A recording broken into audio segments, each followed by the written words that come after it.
Bagong umaga, bagong pag-asa, bagong gawa ng may likha.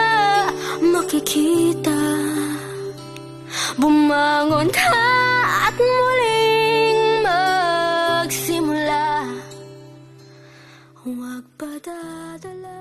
Araw mga bayan, ako po si Alan Tiago Jr. at ako naman po si RTJ Kabasag Jr. At nandito kami para tuklasin ang buhay ng isang ina. Ako si Renisa Yaroya. Sindret sa kamera. Nagpuyo diri sa Kuan, Ubod Mangga, Iligan City. Sa ko ka Kuan, 32 years old. Ako'y anak nga duha ka buok. Pangalan nga si Julaysa D. Ilyorig o si Elijah D. Ilyorig. Akong partner mga si Juni D. Ilyorig. Ang trabaho sa una kay Kuan, Bakery. Ayun. Naundang ko kay kungod sa akong anak na si Julaysa kasi bunga. Kada semana din ako kung sundo ato ganun tira ma konsyong sa iyang sakit-sakit mo itong undang na lang di ko trabaho, nag-focus na lang di ko bantay sa iya. Yung akong partner mo si Juni, ang iyang trabaho kay Juan Caron, dicer sa Gaisano, sa main Gaisano, sa siya ka dicer. Ako din pagsubok na sa kong kinabuhi itong 2018 na prinda mo ang motor ato nga time yung ang sildo sa kong bana may ikuan tayo kada sila man ang sweldo, so patas permente, so walang mabilin sa iyong sweldo. Then naawat din ang time ato nga nagsakit ko ato nga time nga walang-wala with me. Pila ka dis na kong inantos kay tungod kay wala ni sa kasikat sa kontiyan ato pila ka dis na kong inantos kay wala ni ko dito na kwarta nga pa sa hospital mo itong decide na lang dito bahala ko ng patas kaya puro naman dito akong tila ako sa kasikat sa kontiyan mo itong na-confine ko sa city hospital mo itong na diagnose ko o appendicitis mo itong na-operahan ko appendicitis isang pagpuan kana wala gini ato kana naagri na sa mga tao nga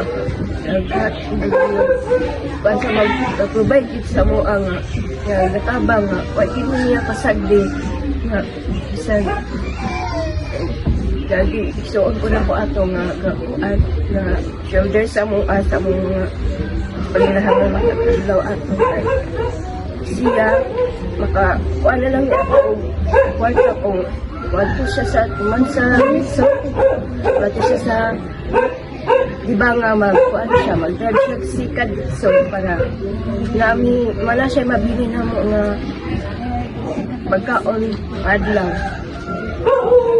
mo itong katingala dito ato nga adlaw nga wala siya kauli mo itong tapas ako siya dito na ko siya nakitang sa tibangan na natulog dito sa clinic sa Mr. Victor mo ito sa sinyang pagpaningkama pasalamat niya ako wala niya kasagdi yan sa ikaduhan kong kuan subok hapon noong 2022 na nagbonus ko sa kong umanggo sa ikaduhang anak as Elijah mga 6 months o siya sa yan siya na ako anak na uha pero nadali na kay ahilot pa siya tapos na buwan pagkukuan na nagit akong hospital no sa city kay na kung may ko itong na UTI, acute. Acute naman to siya kakuan sa UTI. O itong ilabot ko kalis sa hospital ato. Kaya pagkagawas, tuloy-tuloy na din ko akong pagdaot sa iya hasi kung taki. Kay trigger akong diabetes. O ito, insulin ko sa iya sa pagpulos ako niya hanggang sa nakaanak ko pero wala siya ni kuan nga tangkot sa bulan kay nakuha naman siya nahusan magpagtubig sa nahusan magtubig akong tiyan sa napa siya sa sulod ko itong kuan ko emergency cities ko o ito bising kuan anak nagsalig na pong buong tapos itong buhi ng Diyos na itong unasapan trayos ay abot sa itong kinabuhi igitan niya pasagdan basta magmatinod ano lang igitan niya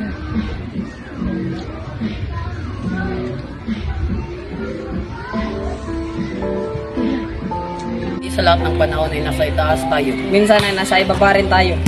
Pagsubok na nangyayari sa ating buhay ay malalampasan rin natin ito. Hanggat may lakas pa, laban lang at malalampasan rin natin ito. Magtiwala lang at huwag susuko. At dito nagtapos ang ating kwento. Hanggat sa muli mga kababayan.